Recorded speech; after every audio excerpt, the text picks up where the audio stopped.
to talk about Joe Biden. Joe Biden's been getting the backlash because he's been on vacation for a week and the people in Hawaii's been on fire. And he hasn't made one remark about Hawaii. Why is that? Why is that? The president of the United States, a natural disaster occurred in one of our states, and you haven't made not one statement for Hawaii. Does anybody see a problem with that? He hasn't made not one statement.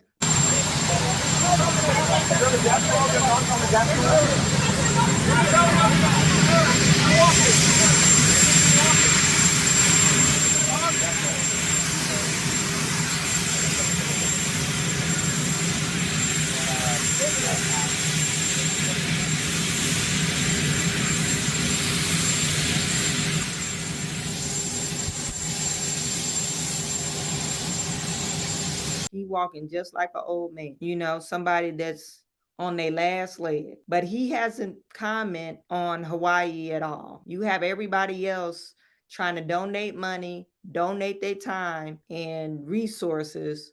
But the president of the free world, the leader of the free world, doesn't make a statement. He doesn't send his condolences or nothing. The death toll in Hawaii is 99. Just one of the several thousand structures that were completely burned and gutted by the firestorm last week here. This is the line that the fire department on this part of Lahaina held. They decided we're going to keep it here, this particular neighborhood. Most of it survived as a result. But let me show you the contrast right here. This is the home of Archie Kalepa.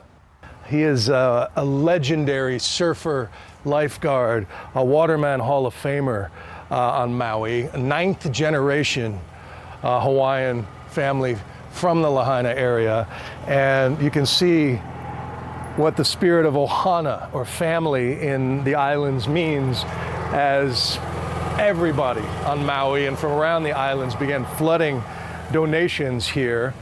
So they've set up a command post, improvised first responders here, all volunteers, all people from the community, and they've created several of these pods around the burned area of the fire zone. You can see all the diapers and critical supplies, the water and food, and people just coming in here, and it's sort of a self-organizing system.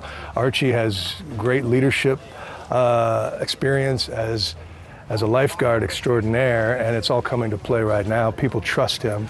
He does say that the state and federal response is getting a bad rap. Let me ask you about the immediate response right now. There's a perception, as we've been outside of the perimeter, that there's no federal or real official state response, and most of the work in the front lines is being done by people like you, grassroots, just improvised first responders. Is that fair? What's really happening? What do you need? And I don't think that's fair. I don't think that's fair because this is a crime scene. This right here is a crime scene. And so what people don't understand is the government has to do due diligence before they start moving in. So they're at 30,000 feet. They're looking, evaluating about how they need to come in to begin to facilitate this operation. At the same time, they have to figure out how to take care of this operation. And so, that is not easy. So it's a humanitarian response in the middle of a working crime scene. Exactly. The truth of the matter is, when you look at the overall devastation, we are not going to be ready to allow people to see what we're living through in 6 months. Yeah, that's devastating. They said the death toll already the deadliest in U.S. wildfire in more than a century still could rise significantly. At least 99 people have been confirmed dead from the wildfires, and the number could double over the next 10 days. So I guess FEMA, I'm not for sure if FEMA is out there right now. The way the man described it, it seemed like they don't have anybody from the federal government out there. And it's just all local people that are responding. Nothing can prepare you for what I saw during my time here, and nothing can prepare them for the emotional toll of the impact that the severe event has taken on them. That's, I guess, FEMA administrator was out there on Monday. So maybe they're just trying to assess to see what is needed. I think it's so sad. One thing they were pointing out, I guess, the people that lost their lives were not evacuated because they didn't put that zone as the evacuation zone. So I think what will happen in the future is, how did that system break down?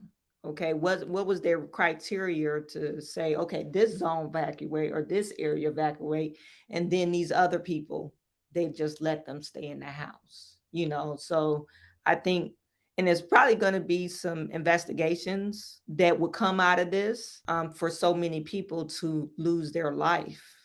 And is really devastating. They said about 2,200 structures have been destroyed or damaged by fire, and 86% of them are residential. More than 400 hotel rooms are available for displaced, and 1,400 Airbnb units will be ready for them Tuesday.